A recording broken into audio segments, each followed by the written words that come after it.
अस्सलामुअलैकुम। परवाज़ news HD के साथ मैं हूं नूर फातिमा। नजर डालते हैं आज की अहम खबरों पर।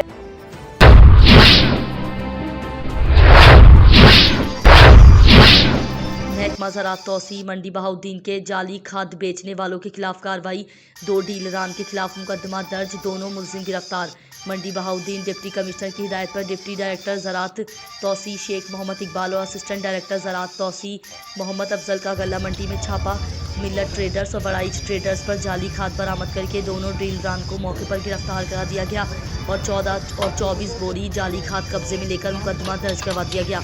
असिस्टेंट डायरेक्टर ज़राअत तौसी मोहम्मद अफजल ने चंद रोज़ कबल मिल्लत ट्रेडर्स गला मंडी और बड़ाइच ट्रेडर्स गला मंडी से मज़कूरा खाद के सैंपल लिए और टेस्ट के लिए लेबॉर्ट्री को भिजवा दिए गए। लेबॉर्ट्री रिपोर्ट में दोनों खाद जाली करार पाई गई, जिस पर डिप्टी डायरेक्टर ज़राअत तौसी शेख मोहम्मद इकबाल और असिस्टेंट डायरेक्टर ज़राअत तौसी मोहम्मद अफजल ने पुलिस के हमरा डीलरान के गोदाम पर छापा मारा, मजीद सैंपल लिए और जाली खाद की 24 बोरियां बरामद करके थाना सिटी में मुकदमा दर्ज करा दिया। मोहम्मद रशीद भट्टी, परवाज़ न्यूज़, मंडी बहाउद्दीन।